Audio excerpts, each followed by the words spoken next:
আইলেণ্ডযুক্ত পথ নিৰ্মাণৰ নামত যি পথ নিৰ্মাণ কৰি আছে সেই পথ সম্পূৰ্ণ ত্ৰুটিপূৰ্ণ হিচাপে নিৰ্মাণ কৰাটো পৰিলক্ষিত হৈছে।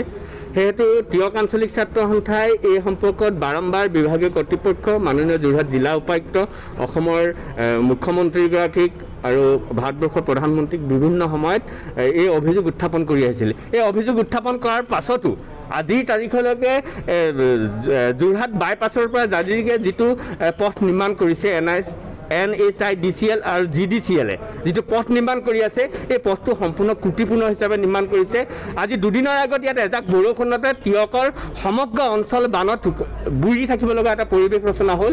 সেইকাৰণে আমি টিয়কৰ ব্যৱসায় প্ৰতিষ্ঠান, সচেতন ব্যক্তিৰ লগত এই বিষয়টো আলোচনা কৰিলোঁ। মই এজন ছাত্ৰ সন্থাৰ কৰ্মী হিচাপে এই বিষয়টো আলোচনা ব্যক্তিগত হিচাপে আমি আলোচনা কৰিলোঁ। নাই NHIDCL আৰু GDCLৰ এগেইনষ্টত এটা কেছ ৰুজ কৰিব লাগে। আমি সেইকাৰণে আজি টিয়ক থানাত এটা কেছ তেওঁলোকৰ এগেইনষ্টত দিয়া হৈছে। প্ৰধানকৈ NHIDCLৰ যিটো ৰিকি আনন্দ, তেওঁ নিৰ্দেশতে এই সম্পূৰ্ণ ইয়াত যিটো 4 লেনৰ কাম নিৰ্মাণ কৰিছে সম্পূৰ্ণ ত্ৰুটিপূৰ্ণ হিচাপে নিৰ্মাণ কৰিছে। আৰু তেওঁ কমিশ্যনৰ অংক, তেওঁ বেলেগ কথা একো নাই। তেওঁ বাহিৰা মানুহ, অসমৰ কথা তেওঁ চিন্তা নকৰে, তেওঁ মাত্ৰ কমিশ্যন লাগে। সেইকাৰণে অসমৰ মাননীয় মুখ্যমন্ত্ৰীগৰাকীক তেওঁ গড় কাপ্তানি বিভাগ তেওঁৰ হাতত আছে। সেইকাৰণে অসমৰ মুখ্যমন্ত্ৰীগৰাকীয়ে বলিষ্ঠ পদক্ষেপ গ্ৰহণ কৰিব লাগে। তাৰ লগে লগে আজি আমি ইয়াৰ যিটো কেছ ইয়াত টিয়ক থানাত দিছোঁ, এই কেছটো তাৰ প্ৰতিলিপি ভাৰতবৰ্ষৰ প্ৰধানমন্ত্ৰী, ভাৰতবৰ্ষৰ পথ পৰিবহণ মন্ত্ৰী আৰু অসমৰ মুখ্যমন্ত্ৰীগৰাকী, যোৰহাট জিলা উপায়ুক্ত, টিয়ক ৰাজহ সকলে ইয়াৰ প্ৰতিলিপি প্ৰেৰণ কৰা